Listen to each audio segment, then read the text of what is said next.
In a Nevada roadside bar, bikers mocked Harper's faded military patch as fake surplus store junk. But when a Navy SEAL recognized the classified trident symbol, everything changed. This quiet aircraft mechanic had earned decorations for impossible rescue missions that officially never happened.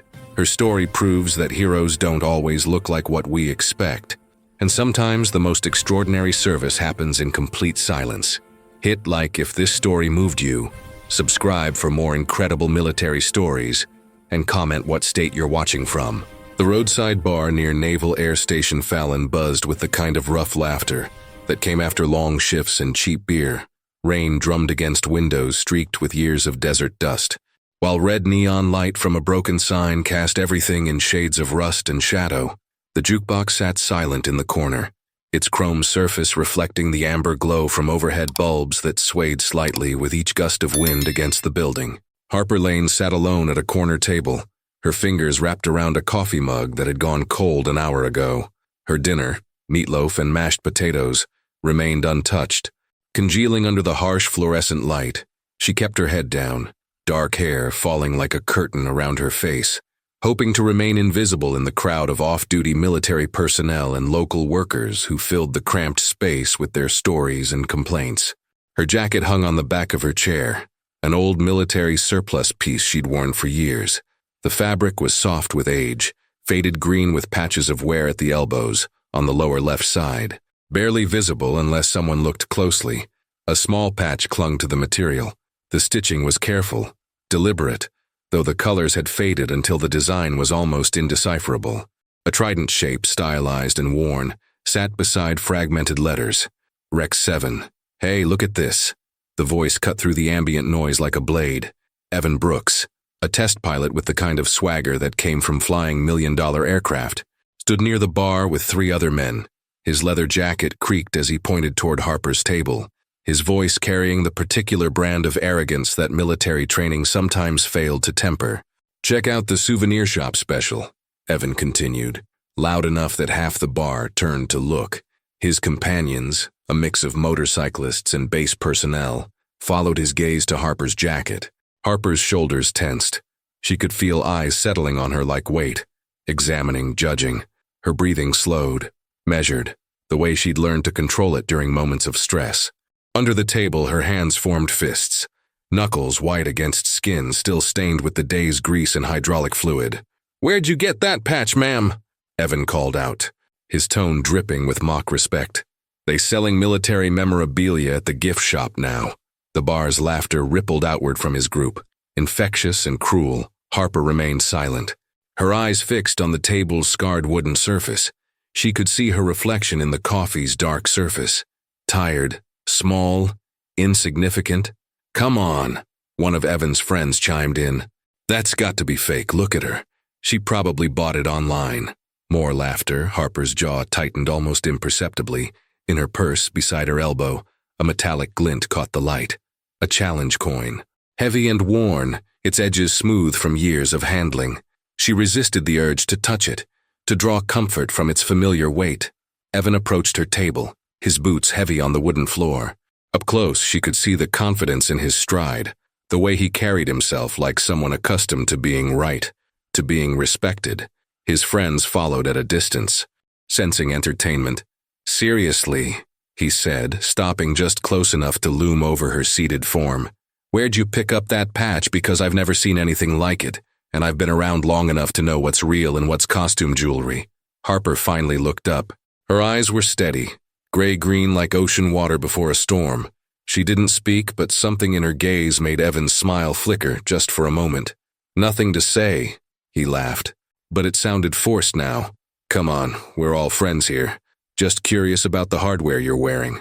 The rain outside intensified, drumming against the windows with renewed force. In the far corner of the bar, past the crowd of onlookers, a man sat alone at a high-top table. He'd been nursing the same beer for the better part of an hour, reading what looked like technical manuals by the light of his phone. But now his attention was fixed entirely on Harper's table. Nate Caldwell had the kind of stillness that came from years of waiting for orders, for opportunities, for the right moment to move. His eyes, dark and alert, focused on the patch barely visible on Harper's jacket. Something about it had caught his attention, triggered a memory that made his pulse quicken. He recognized that design. Not the faded version hanging on a civilian's jacket in a roadside bar, but the crisp, classified original, the trident, the fragmented numbers, the specific type of thread used in its construction. Harper stood abruptly, her chair scraping against the floor. The sound cut through the laughter like a gunshot, silencing the immediate area. She reached for her jacket, her movements careful and controlled, military precise despite her civilian clothes. "Running away?" Evan asked, but his voice had lost some of its edge. Something about her posture, the way she moved with economic efficiency, registered in his subconscious. Harper slipped into her jacket without a word. As she did, the patch became fully visible for a moment. The faded trident, the fragmented letters RX7, and underneath, barely perceptible unless someone knew what to look for, a thin line of red thread woven into the border. Nate Caldwell's beer bottle stopped halfway to his lips. Harper walked toward the door, weaving between tables with the kind of spatial awareness that spoke of training, of muscle memory that civilian life hadn't erased. She paused at the door, one hand on the handle, and looked back at the room full of strangers who'd made her their entertainment. "Some things," she said quietly, her voice carrying despite its softness, "aren't souvenirs." The door closed behind her with a soft chime, leaving the bar in sudden, uncomfortable silence. Outside, her footsteps faded into the sound of rain on asphalt, disappearing into the Nevada night. Evan turned back to his friends, forcing a laugh that didn't quite land. Well, that was weird. But across the room, Nate Caldwell was already reaching for his phone, his mind racing through classified files and half-remembered briefings, trying to place where he'd seen that exact combination of symbols before. The red thread, the specific degradation pattern of the fabric, the way she'd carried herself. The door swung shut one final time as the last customer left. But the questions lingered in the stale air like smoke. Dawn came early to Naval Air Station Fallon, painting the desert sky in shades of pink and gold that would burn away within the hour. The hangar bay doors stood open to catch the cool morning air, before the Nevada heat made work unbearable. Inside, the cavern-like space hummed with the quiet efficiency of a military installation at the start of another day. Harper Lane moved through her workspace with the fluid precision of someone who understood machines better than people. Her hands, still bearing yesterday's stains despite scrubbing, guided wrenches and diagnostic tools with practiced ease. The FA-18 Super Hornet before her rested on maintenance supports, its sleek gray body open to reveal the intricate network of systems that kept 30 tons of metal and electronics airborne. "Morning, Harper." Marcy Chen, another civilian contractor, approached with a clipboard and the harried expression of someone already behind schedule. "We need those hydraulic lines checked before the Oro 800 brief." "Already on it." Harper's voice carried the kind of quiet confidence that came from expertise earned through repetition. She pointed to a series of connections she'd been testing. Port-side actuators running a degree high on pressure. Nothing dangerous, but worth noting. Marcy nodded, making a note. Then paused. "Heard there was some excitement at Murphy's last night. You okay?" Harper's hands stilled for just a moment before resuming their work. "Fine." The conversation ended there. But Harper felt Marcy's concerned gaze linger before duties pulled her elsewhere. It was the kind of workplace consideration that acknowledged without prying, a skill civilians learned when working alongside military personnel who carried their own burdens. Harper reached into her tool bag and withdrew a small leather pouch. From it, she produced a challenge coin, its surface worn smooth by handling, unlike the brass tokens usually given for ceremony or recognition. This one was different. Heavier, with design elements that seemed deliberately obscured by time and use. She held it in her palm for a moment, feeling its familiar weight, before sliding it back into the pouch. A shadow fell across her work area. "You always work this early." Harper looked up to find Staff Sergeant Tony Valdez, a young airman responsible for pre-flight inspections. His tone carried the casual authority of someone accustomed to being taken seriously. Despite his obvious inexperience, "Aircraft don't fix themselves," she replied, returning to her diagnostic readings. "Yeah, well, some of us know when to clock out."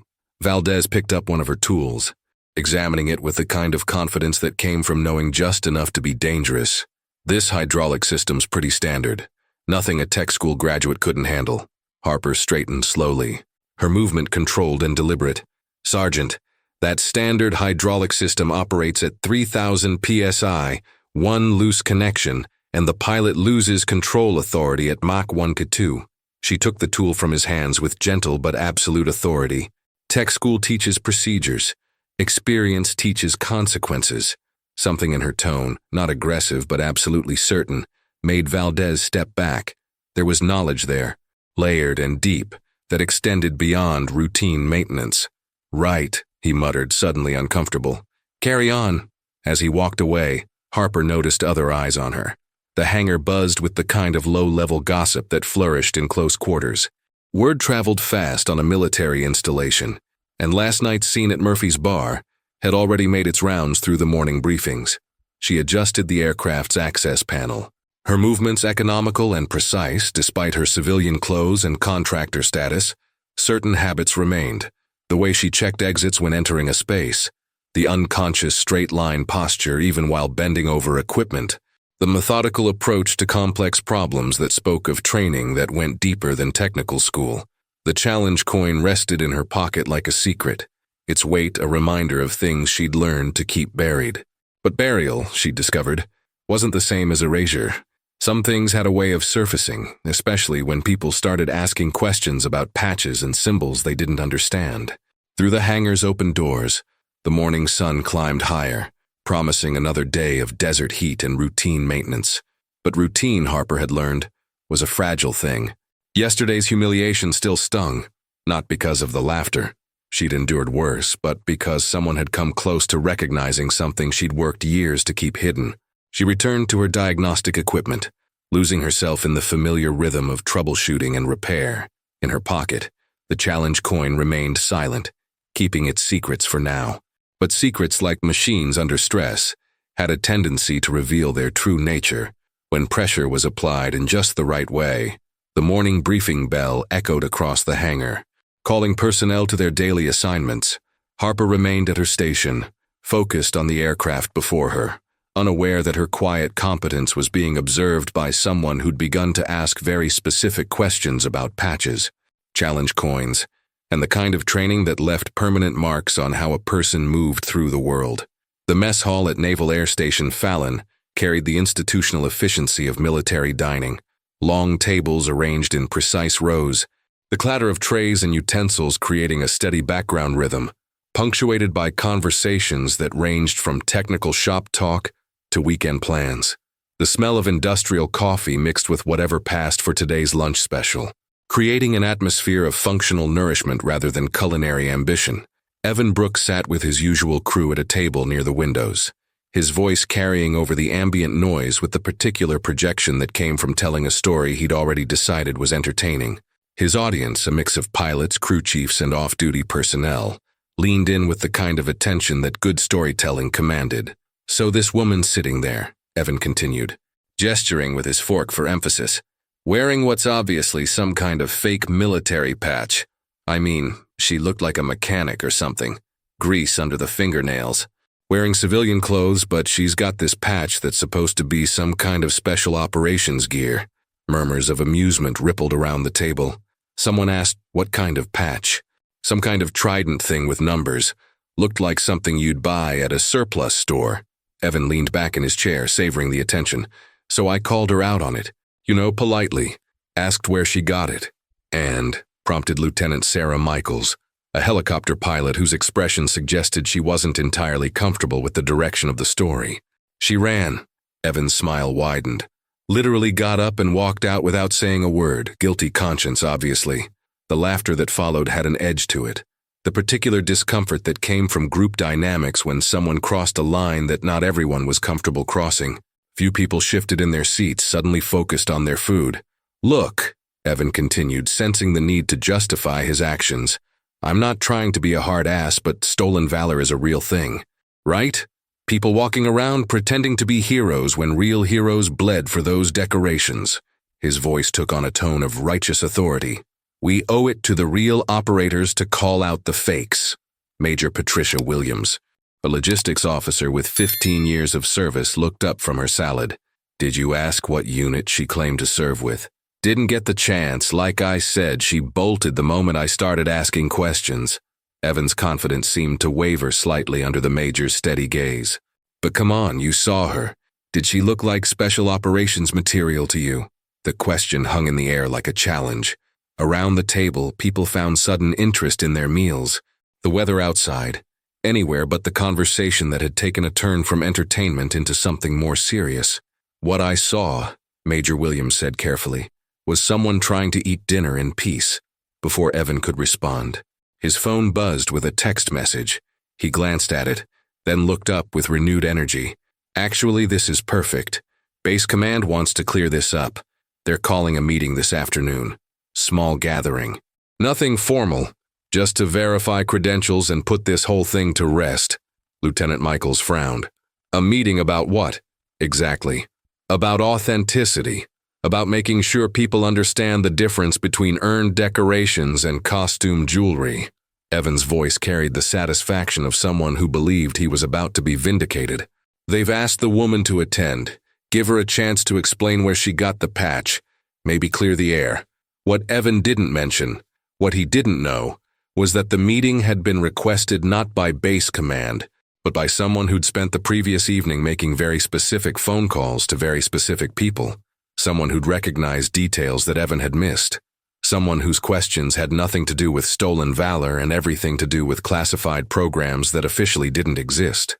Across the mess hall, near the back corner where the noise level dropped and conversations could be held in relative privacy, Harper Lane sat alone with a cup of coffee and a sandwich she hadn't touched. She'd received the same message Evan had, a polite but firm request to attend a meeting at 1500 hours in Conference Room C. The purpose, according to the text, was to address concerns raised regarding military insignia. Her hands remained steady as she read the message, but something cold settled in her stomach. She'd spent years keeping her head down, avoiding exactly this kind of attention. The patch was supposed to be invisible, worn not for display but for private remembrance of things that couldn't be spoken aloud. In her pocket, the challenge coin seemed heavier than usual, its familiar weight now feeling like evidence in a case she'd hoped would never come to trial. She thought about the careful stitching that had attached the patch to her jacket, the deliberate choice of faded thread that made the design nearly invisible, unless someone knew exactly what to look for. Someone had known what to look for. The thought made her breathing shallow, controlled in the way she'd learned to manage stress during moments when control meant the difference between mission success and catastrophic failure. Around her, the mess hall continued its routine chaos. But Harper sat in a bubble of quiet tension, calculating options and outcomes with the methodical precision that had once made her invaluable to people who needed impossible problems solved. The meeting was in 2 hours. Enough time to leave, to pack her few belongings and disappear into the vast anonymity of civilian life. But running would confirm suspicions, validate accusations, and leave questions unanswered that might follow her wherever she went. She folded the message carefully and placed it in her pocket beside the challenge coin. For the first time in years, the weight of her past felt heavier than her fear of its discovery. Whatever came next, she would face it the way she'd been trained to face everything, head on. Prepared and with the quiet dignity that came from knowing exactly who she was, regardless of who others thought she should be. The clock on the mess hall wall ticked toward afternoon, counting down the moments until past and present would finally, inevitably, collide. The small auditorium in Building 7 had been hastily arranged for what was being described as an informal gathering to address concerns. Folding chairs arranged in rough rows faced a simple podium, while fluorescent lights cast everything in the harsh institutional glow that made everyone look tired and slightly suspicious. The room smelled of industrial carpet and the kind of disinfectant that military facilities use to maintain regulation cleanliness. Harper arrived exactly on time, her movements measured and deliberate as she chose a seat near the back. She wore the same jacket as the night before, the patch visible but not prominent, positioned where someone would have to look specifically to notice it. Her hands rested calmly in her lap, but those who knew what to look for might have noticed the almost imperceptible way her fingers traced the outline of the challenge coin through the fabric of her pocket. Evan Brooks entered with the confident stride of someone who believed he was about to be proven right. He nodded to several people he recognized: aircrew, maintenance personnel, a few senior NCOs who'd been curious enough to attend what promised to be either vindication or entertainment. He took a seat in the front row, turning occasionally to gauge the size of his audience with the satisfaction of someone who enjoyed being the center of attention near the middle of the room. Staff Sergeant Nate Caldwell sat with the focused intensity of someone approaching a problem that required careful handling. Unlike the others, he wasn't here for entertainment or vindication. He was here because the details he'd observed the night before had triggered memories of classified briefings and half-remembered conversations with people who didn't officially exist. Major Patricia Williams entered and moved to the podium, her expression professionally neutral, but her presence carrying the weight of someone who'd agreed to moderate what could potentially become a very delicate situation. She'd been briefed on the specifics by someone whose phone call had carried the kind of authority that made questions inadvisable. "Thank you all for coming," Major Williams began, her voice carrying easily through the small space. "We're here today to address some questions that have been raised about military insignia and the importance of respecting the decorations earned by our service members." A murmur of agreement rippled through the room. Several people glanced at Harper, their expressions ranging from curiosity to outright skepticism. "Mr. Brooks has raised concerns about unauthorized wearing of military patches," the major continued. "These are serious allegations that deserve proper attention." Evan straightened in his chair, clearly pleased to be recognized as the instigator of official action. "However," Major Williams added, her tone shifting slightly, "before we proceed with any accusations, I think it would be appropriate to ensure we all understand exactly what we're discussing." She gestured toward Harper. "Ms. Lane, would you mind showing us the patch in question?" The request was polite but carried the unmistakable weight of military authority. Harper stood slowly, her movements controlled and precise, and approached the front of the room. She removed her jacket and held it up so the patch was clearly visible to everyone present. The room fell silent as people leaned forward to examine the small, faded decoration. Up close, the details that Evan had dismissed as surplus store special took on different characteristics. The stitching was precise, military grade. The fabric showed the kind of wear that came from actual use, not costume display. Most tellingly, the specific combination of symbols, the stylized trident, the fragmented letters RX7, and the thin red thread woven into the border, formed a pattern that spoke to those who knew how to read it. Nate Caldwell's jaw tightened almost imperceptibly. He'd spent the morning making discreet inquiries, pulling threads of memory until they'd formed a pattern he couldn't ignore. The patch wasn't a fake. It was something far more complicated, a marker of participation in something that wasn't supposed to be talked about, worn by someone who had every right to wear it but every reason to keep it hidden. "Interesting," Major Williams said, accepting the jacket and examining the patch more closely. "Mr. Brooks, you mentioned this appeared to be a replica. What specifically makes you believe it's not authentic?" Evan stood, his confidence still intact but beginning to show hairline cracks. "Well, look at her." He gestured toward Harper. "I mean, no offense, but does she look like special operations material? And that patch? I've never seen anything like it in any manual or reference guide." "That's an interesting observation," the major replied. "Ms. Lane, do you have any documentation regarding this insignia?" Harper reached into her pocket and withdrew the challenge coin. Even from across the room, its weight and design were unmistakably authentic, heavier than standard issue, with details that spoke of official manufacture rather than commercial reproduction. She placed it on the table beside her jacket. The room's atmosphere shifted subtly. Those with military experience recognized the significance of a challenge coin, understood that they weren't given lightly or worn casually. The specific design of this one, obscured by wear but clearly official, suggested participation in something beyond standard military service. Nate Caldwell stood slowly. "Major, if I may." Williams nodded, and Caldwell approached the table where Harper's jacket and coin lay displayed. He examined both items with the careful attention of someone who knew exactly what he was looking at. "The stitching pattern on this patch," he said quietly, "uses a specific technique that was standard for classified unit insignia. The red thread woven into the border indicates participation in extraction operations." He looked up, his gaze moving between Harper and Major Williams. "This isn't a replica. It's a marker for a program that officially doesn't exist. The silence that followed was absolute. Evan's confident expression faltered as the implications of Caldwell's words registered. Around the room, people exchanged glances that carried the weight of realizing they'd stumbled into something far more serious than a simple case of stolen valor. Harper remained standing beside the table, her posture straight and still, waiting for whatever would come next. In her eyes, behind the careful control, something flickered. Relief, perhaps, at finally being seen for what she was rather than what people assumed her to be. The meeting had taken a turn none of them had expected, toward questions that would require answers from people with authority far above Major Williams's pay grade. The afternoon heat made Building 7's corridors feel like a maze of administrative purgatory, but Nate Caldwell's steps carried the purposeful rhythm of someone who'd made a decision that couldn't be unmade. In his hand, he held a manila folder containing photocopies of Harper's patch and challenge coin, along with his own hastily written notes from the impromptu gathering that had just ended with more questions than answers. His destination was the office of Commander Victor Hale, the kind of senior officer whose presence on a base like Fallon suggested responsibilities that extended beyond routine administration. Caldwell had served under enough commanders to recognize the type, men whose quiet authority came from having made decisions that others would never know about. Carrying classified burdens that showed in the careful way they measured their words, the outer office was austere, in the way that military efficiency demanded.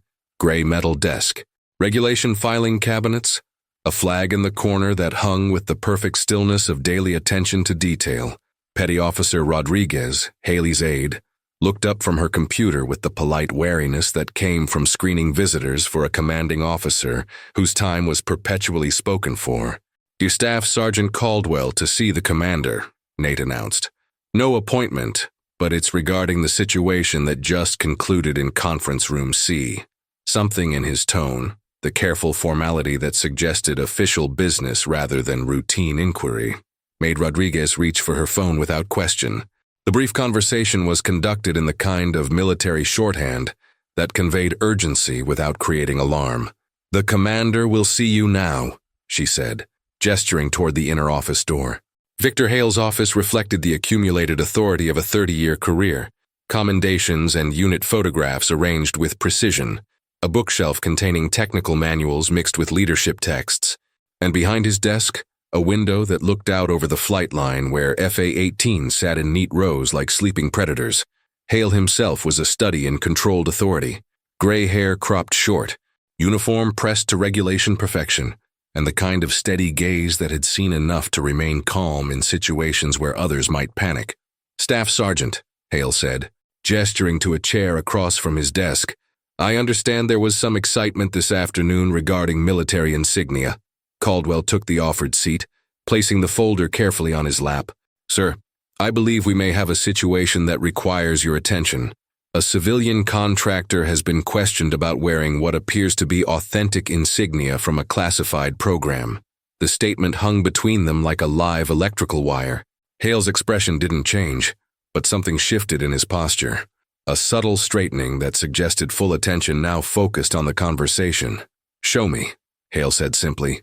Caldwell opened the folder and placed the photographs on Hale's desk. The images were clear enough to show the details that had caught his attention. The precise stitching, the specific degradation pattern, the red thread that marked extraction operations beside the photographs. He placed his handwritten notes documenting the challenge coin's weight and design characteristics. Hale studied the materials in silence, his face revealing nothing of the thoughts behind his steady examination. When he finally spoke, his voice carried the careful neutrality of someone approaching classified territory. "What makes you believe this is authentic rather than reproduction?" "The construction details, sir. The thread type, the specific wear pattern, the weight and composition of the challenge coin." Caldwell leaned forward slightly. "More importantly, the contractor, Harper Lane, demonstrated technical knowledge during questioning that suggests familiarity with extraction protocols that aren't in any public manual." "What kind of technical knowledge?" "Radio frequencies specific to emergency evacuation. Terminology that's used in classified briefings but not standard training." Caldwell paused, choosing his words carefully. "Sir, I've been involved in enough classified operations to recognize when someone's speaking from experience rather than imagination. Hale set the photographs aside and opened a desk drawer, withdrawing what appeared to be a metal box with a combination lock, the kind of container used for documents that required special handling. He worked the combination with practiced efficiency, then removed a single manila envelope marked with classification stamps. "Staff Sergeant, what I'm about to show you doesn't leave this office," Hale said, his tone carrying the weight of official authority. "Are we clear on that point?" "Yes, sir." Hale opened the envelope and withdrew a photograph. A group shot of 8 people in military gear standing beside a helicopter. The image was slightly faded, dated in the corner, Nevada, 2013. He turned it so Caldwell could see, pointing to a figure in the back row. "Harper Lane," Hale said quietly. "Technical specialist, Red Line extraction program. Responsible for a helicopter evacuation under conditions that were officially classified as impossible." The weight of the revelation settled between them like a physical presence. Caldwell stared at the photograph, recognizing the younger version of the woman who'd sat quietly in conference room C, while being accused of wearing decorations she hadn't earned. "The program was discontinued," Hale continued, returning the photograph to its envelope. "Participants were transferred to other assignments. Records were archived under classification levels that made them effectively invisible. Why was she working as a civilian contractor?" Hale's pause suggested the answer was complicated in ways that couldn't be easily explained. "Sometimes, Staff Sergeant, the best way to serve your country is to disappear into it." The statement carried implications that Caldwell didn't fully understand, but recognized as extending far beyond his need to know. What mattered was that Harper Lane hadn't stolen anything. She'd earned every symbol she wore, paid for them with service that couldn't be publicly acknowledged. "What happens now?" "Sir." Hale looked out his window toward the flight line, where the afternoon sun cast long shadows between the aircraft. "Now, Staff Sergeant, we correct a mistake that should never have been allowed to happen." He reached for his phone, already formulating the conversations that would need to take place before the day ended. Some errors, once made, required immediate and decisive correction. The auditorium felt different when filled to capacity. What had been an intimate gathering of curious personnel 2 hours earlier had transformed into something approaching an official assembly, with senior officers occupying the front rows and enlisted personnel arranged by rank behind them. The fluorescent light seemed harsher now, casting sharp shadows that emphasized the gravity of what was about to unfold. Commander Victor Hale entered with the measured pace that senior officers used when carrying news that would change the understanding of everyone present. In his hand, he carried a single manila folder and what appeared to be a small presentation case.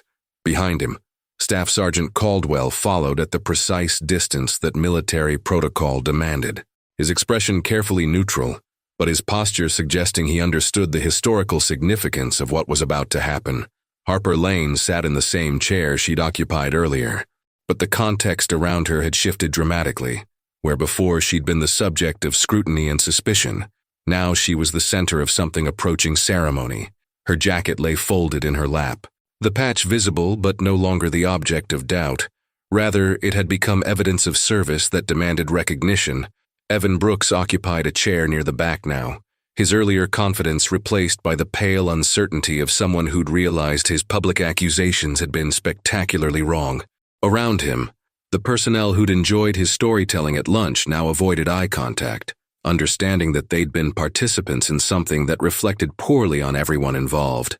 Major Williams stood as Hale approached the podium, offering a salute that he returned with the crisp efficiency that came from decades of such exchanges. The room fell into absolute silence as he placed his materials on the podium and surveyed the assembled personnel with the steady gaze of someone accustomed to delivering news that mattered. "Ladies and gentlemen," Hale began, his voice carrying easily through the space without amplification, "we're here this afternoon to address a situation that reflects both the best and worst of military culture. The best in that personnel were concerned about the integrity of military decorations. The worst in that assumptions were made without proper investigation." He opened the folder and withdrew a document, holding it so the official letterhead and classification stamps were visible to those in the front rows. "What you're seeing," Hale continued, is documentation of a program that operated under classification levels that made public acknowledgement impossible. The Red Line Extraction Program, active from 2012 to 2013, was responsible for helicopter evacuations under combat conditions that traditional doctrine considered operationally impossible. A murmur rippled through the room as personnel processed the implications. Classified programs were part of military folklore, whispered about but rarely confirmed, and certainly never discussed in open assemblies. "The patch that has been the subject of today's discussion," Hale said, his gaze moving to Harper, "is authentic military insignia. It was earned through participation in operations that saved lives under circumstances that I cannot detail, but which demonstrated the kind of courage and competence that represents the highest traditions of military service." He opened the presentation case, revealing a commendation medal in pristine condition, alongside what appeared to be an updated version of the faded patch Harper wore. The bronze and red ribbon caught the fluorescent light, transforming it into something that commanded respect. This decoration was authorized in 2013, but never formally presented due to the classified nature of the operations involved. Hale's voice carried the weight of institutional authority and personal recognition. "Today, we correct that oversight." The ceremony that followed was brief but carried emotional weight. That silence could amplify better than elaborate speeches. Hale called Harper forward, and she approached with the controlled movement of someone who'd learned to accept recognition with dignity rather than surprise. When he pinned the commendation to her jacket, beside the faded patch she'd worn in private remembrance, the room witnessed the intersection of hidden service and public acknowledgement. "Harper Lane," Hale announced, his voice carrying to every corner of the auditorium. "Technical specialist, Red Line Extraction Program, responsible for evacuation procedures that saved 12 lives during an operation that has remained classified for national security reasons." He paused, letting the weight of the numbers settle. 12 families who went home because someone did their job when doing it right, meant the difference between mission success and catastrophic failure. The applause that followed was subdued but genuine, carrying the particular respect that military personnel reserved for those who'd performed under pressure without seeking recognition. In the back of the room, Evan Brooks clapped with the forced enthusiasm of someone understanding that his very public mistake would follow him for the remainder of his career. Harper returned to her seat, the new medal somehow making the faded patch more rather than less significant. Together, they told a story of service that had begun in classified necessity and concluded in public recognition, a narrative that belonged entirely to her, earned through competence and courage that no one could question or diminish. The assembly concluded with the efficiency that military ceremonies demanded, but the conversations that followed would continue for weeks, carrying the lesson that assumptions about who deserved respect and why were dangerous territory in a community that depended on trust and accuracy. In her jacket pocket, the challenge coin rested beside a new weight, the knowledge that her service had finally been seen and acknowledged by those whose opinion mattered most. The administrative machinery of military justice moved with deliberate precision when reputation and career were at stake. Conference Room B had been reconfigured as an informal hearing room, with a long table facing chairs arranged for participants in what was being called a fact-finding review, rather than a disciplinary hearing. The distinction mattered in official terms, though the outcome would be equally binding for everyone involved. Evan Brooks sat at the table with the rigid posture of someone trying to project confidence while fighting internal panic.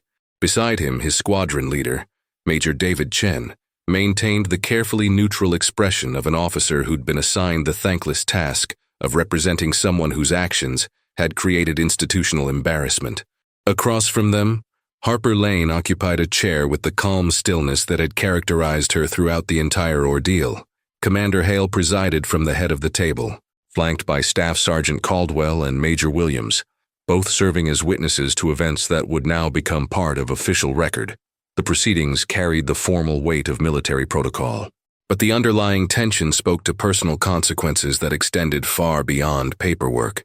"Mr. Brooks," Hale began, consulting the folder of documents that had been assembled over the past 24 hours. "You initiated public accusations of fraudulent military decoration without conducting proper verification. These accusations were made in a civilian establishment and subsequently brought to this installation in a manner that created institutional disruption. Evan's throat worked as he swallowed before responding. Sir, I believed I was protecting the integrity of military honors. The situation appeared obvious. Appeared, Hale interrupted, his tone carrying the particular authority that comes from extensive experience with the consequences of assumptions. Staff Sergeant Caldwell, please summarize the evidence that contradicted Mr. Brooks's assumptions.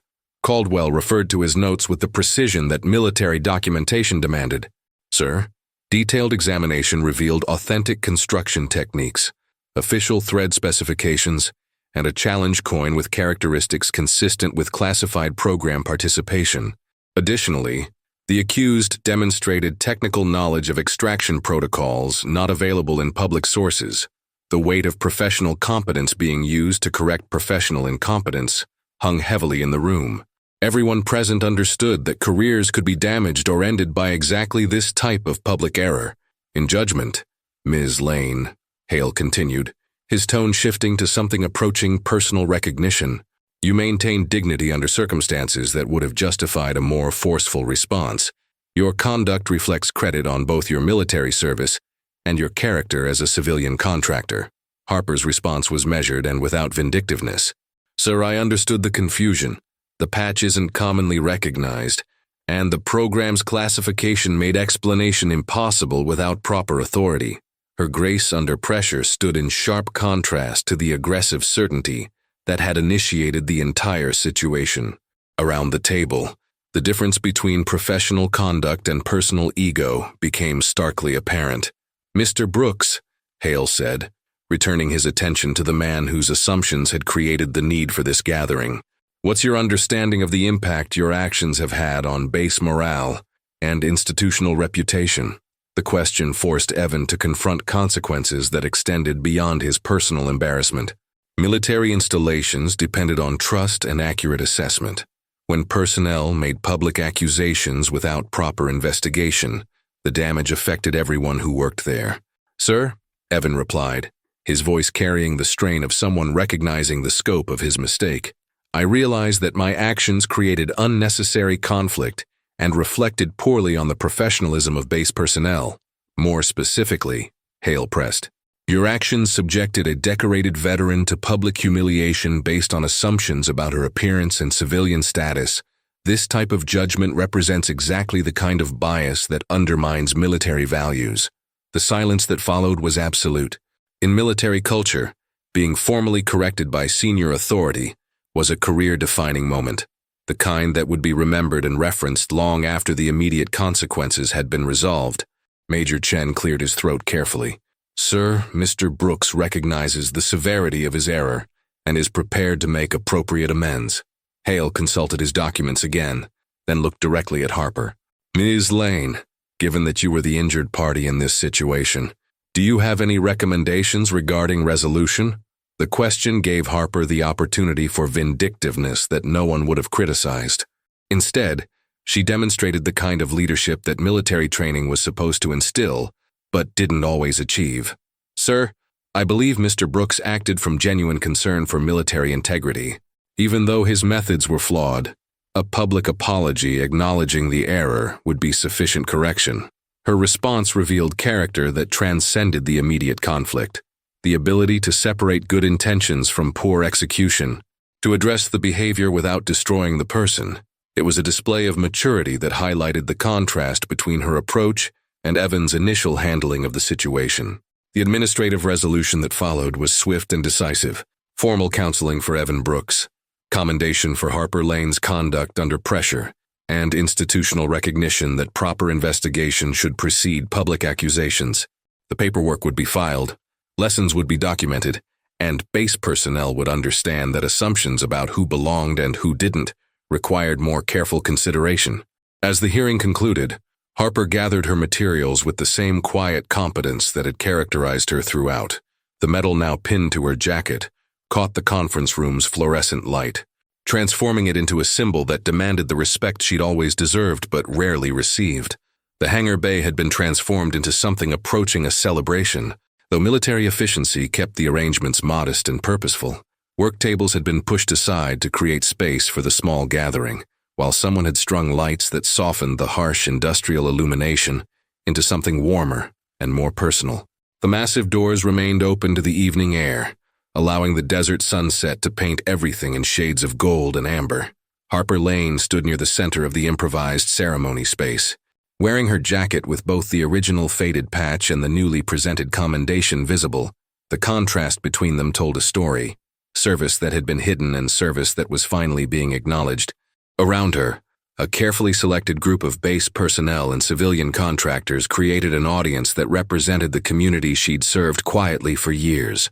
Commander Hale approached carrying a wooden presentation case and a folded document that bore the official seals of both the installation and higher headquarters. His movements carried the ceremony that such occasions demanded, but his expression reflected personal satisfaction at correcting an institutional oversight. "Mrs. Lane," he began, his voice carrying easily through the hangar's acoustic space. "Military service creates debts that can never be fully repaid, only acknowledged. Today, we acknowledge service that was performed without recognition. Under circumstances that prevented public appreciation." He opened the presentation case, revealing a certificate that formalized what everyone present now understood. Harper Lane's participation in operations that had saved lives under conditions that traditional military doctrine considered impossible. The document's language was carefully crafted to honor classified service without revealing operational details. "The Red Line Extraction Program," Hale continued, "represented the kind of innovation and courage that military service sometimes demands. Participants volunteered for missions that existed at the intersection of aviation technology and human skill, where success depended on precisely the kind of technical competence and personal courage you demonstrated." The formality of his words carried emotional weight that informal recognition couldn't achieve. Around the hangar, personnel who'd worked alongside Harper for months or years without knowing her full background listened with the particular attention that military personnel reserved for stories of genuine heroism. Staff Sergeant Caldwell stepped forward with a small presentation box containing what appeared to be a challenge coin. But this one was new, bright with official manufacture and bearing engravings that identified it as specific recognition for classified service. He offered it to Harper with the precise ceremony that military tradition demanded. "This coin," Caldwell explained, "replaces the one you've carried as private remembrance. It bears the official acknowledgement that your service deserves. Recognition that comes from people who understand exactly what you accomplished." Harper accepted the coin with the controlled grace that had characterized her throughout the entire ordeal. In her hands, it represented not just personal vindication, but institutional correction. The military's acknowledgement that judgments based on appearance and assumption were incompatible with the values it claimed to represent. "More importantly," Hale added, returning to the presentation case and withdrawing a final document, "we'd like to offer you the opportunity to share your expertise in an official capacity. The Aviation Rescue Protocols Review Board has requested your participation as a technical consultant for new extraction procedures." The offer represented validation that extended beyond ceremonial recognition. It was institutional acknowledgement that her knowledge and experience were valuable resources that the military needed to access rather than ignore. Around the hangar, the personnel who'd witnessed her daily competence nodded, with the satisfaction of seeing ability finally matched with appropriate recognition. Harper's response was characteristically measured, but carried emotional depth that careful observation could detect. "Sir, I'm honored by the recognition and grateful for the opportunity to continue contributing to mission capability." The ceremony concluded with the efficiency that military culture demanded, but the conversations that continued as personnel gradually departed carried the weight of lessons learned and perspectives changed. The hangar returned to its functional purpose, but something had shifted in the community's understanding of who belonged and why. In her pocket, the new challenge coin rested beside its worn predecessor, symbols of service that had been hidden and service that could now be acknowledged. Together, they represented the full span of military contribution, the classified necessity that protected operations and the public recognition that honored sacrifice. As the desert darkness settled over Naval Air Station Fallon, Harper Lane remained in the hangar, returning to the aircraft maintenance that had occupied her days for years. But now her work carried the institutional recognition that her competence had always deserved. Acknowledgement that expertise and dedication mattered more than assumptions about who looked like they belonged. 3 weeks after the ceremony, the morning routine at Naval Air Station Fallon carried the familiar rhythm of military efficiency punctuated by seasonal change. Autumn in Nevada meant cooler air through the hangar doors and the particular clarity of desert light that made every detail sharp and significant. Harper Lane moved through her workspace with the same methodical precision that had characterized her work for years. But now her interactions carried the subtle weight of institutional recognition. The invitation from the Aviation Rescue Protocols Review Board rested on her workbench, formal documentation of consulting work that would begin next month. The letterhead bore the seals of agencies whose names couldn't be spoken aloud, but whose work continued the mission that had defined her military service. It represented not just employment, but continuation of purpose that had been interrupted rather than ended. "Morning, Harper." Tony Valdez, the young airman whose condescending attitude had shifted dramatically since the ceremony, approached with the careful respect that came from understanding he'd underestimated someone whose expertise exceeded his own. "The hydraulic system on 204 is reading normal, but I wanted you to verify the pressure readings." His request carried the genuine deference that competence commanded when reputation was backed by institutional recognition. Harper accepted the diagnostic tablet and reviewed the data with the thorough attention that critical systems demanded. "Looks good," she confirmed, noting the readings were within acceptable parameters. "Make sure you log the baseline numbers for trend analysis.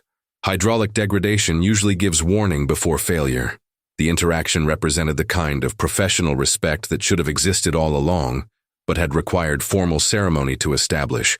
Around the hangar, similar shifts in dynamics reflected the broader lesson that assumptions about competence based on appearance or status were dangerous territory in communities that depended on accuracy.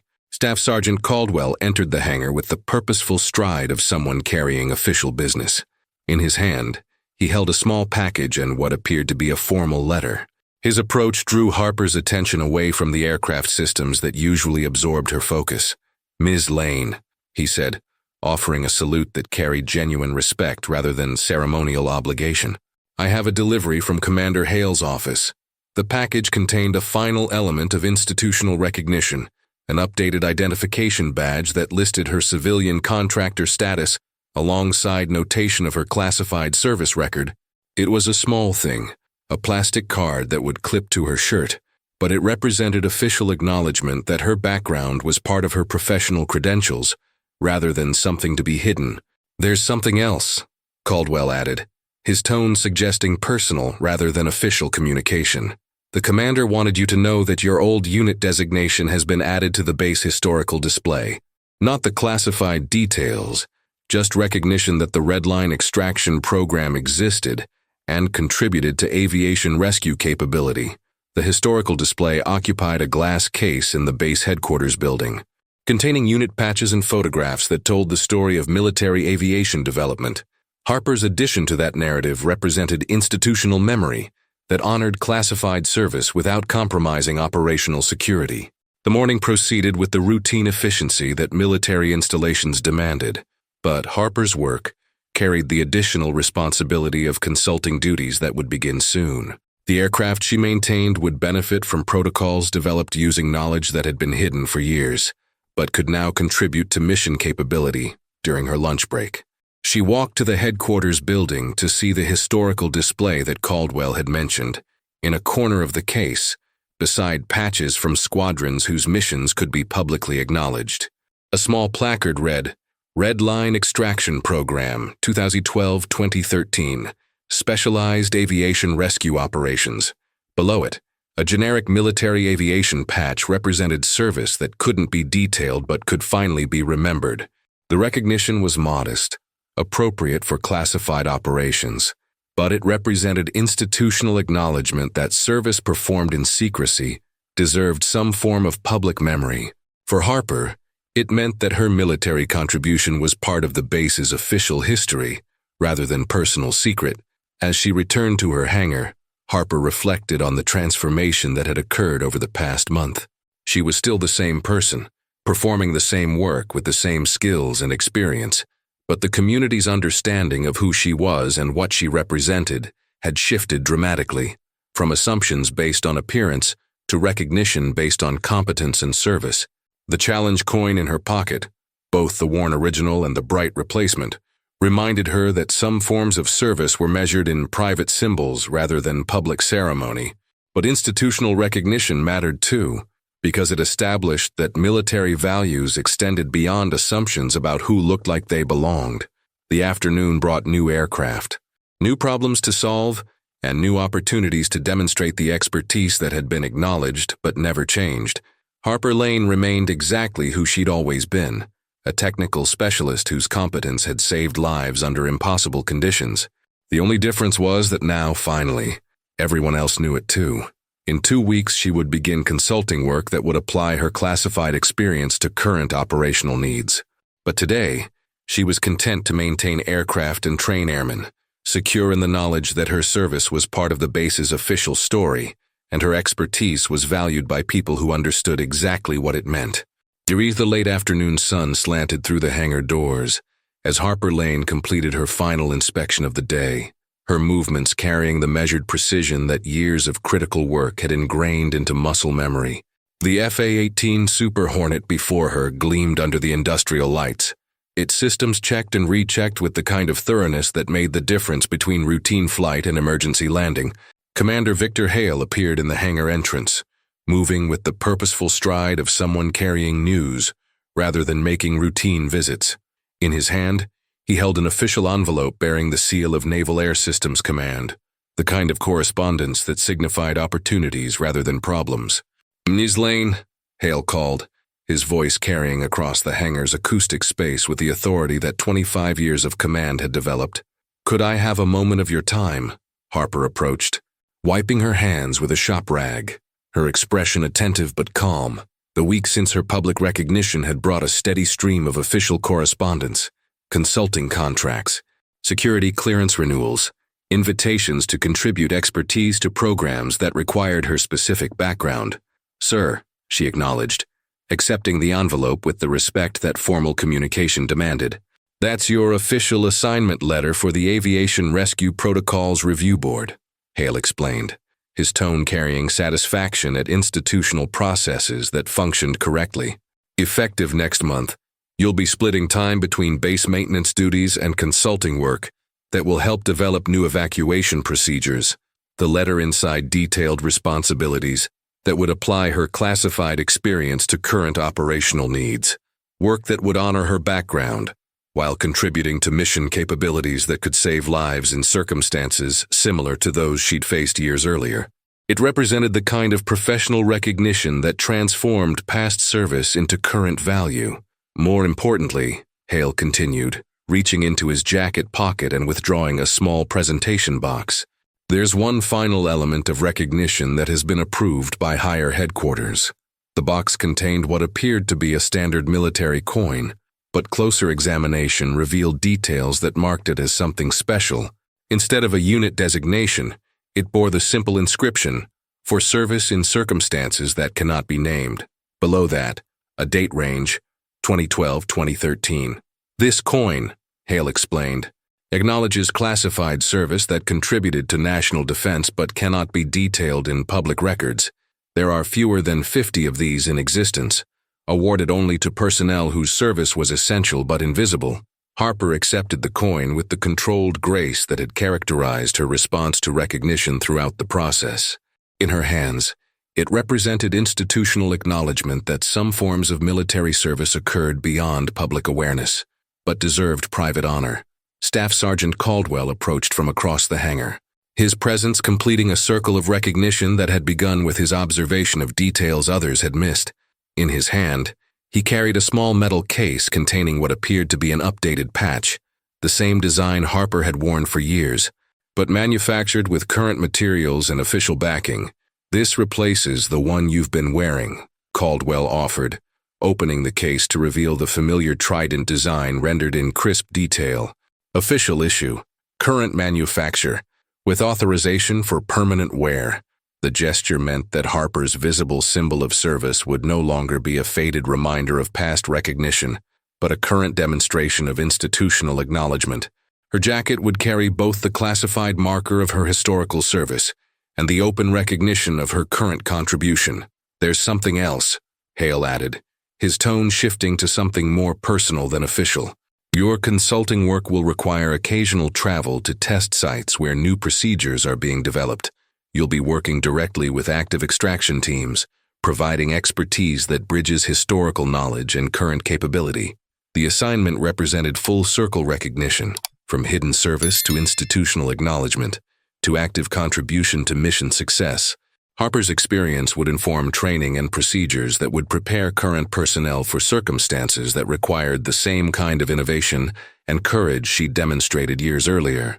As the ceremony concluded, Harper stood in the hangar surrounded by aircraft that represented the ongoing mission she'd always served.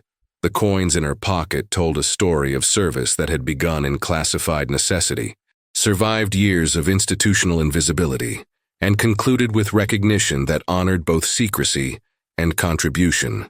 The sunset outside painted the desert in shades of gold and red, casting light that transformed the functional space into something approaching sacred, a place where competence was honored, service was acknowledged, and assumptions about who belonged were corrected by the simple process of recognizing excellence wherever it was found. "Thank you," Harper said simply, her voice carrying gratitude that extended beyond ceremony to institutional correction. "For seeing what was always there." Hale nodded, understanding that recognition was sometimes less about adding new honors than acknowledging value that had existed all along. "The military is only as strong as the people who serve it. Ms. Lane, we're better when we recognize that strength wherever it appears." As the group dispersed to evening duties, Harper remained in the hangar for a few minutes longer, polishing a wrench that didn't need cleaning while processing the transformation that had occurred over the past month. She was the same person, with the same skills and experience, but the community's understanding of her value had shifted from assumption to recognition. Tomorrow would bring new aircraft to maintain, new procedures to develop, and new opportunities to contribute expertise that honored both classified service and current mission needs. But tonight, she was content to stand in the fading light, secure in the knowledge that her service had been seen, acknowledged, and valued by people who understood exactly what it meant. Sometimes the greatest honor isn't in the recognition we receive, but in the quiet dignity we maintain while waiting for truth to emerge. What stories of unrecognized service might be hidden in plain sight around us? Would you like another story?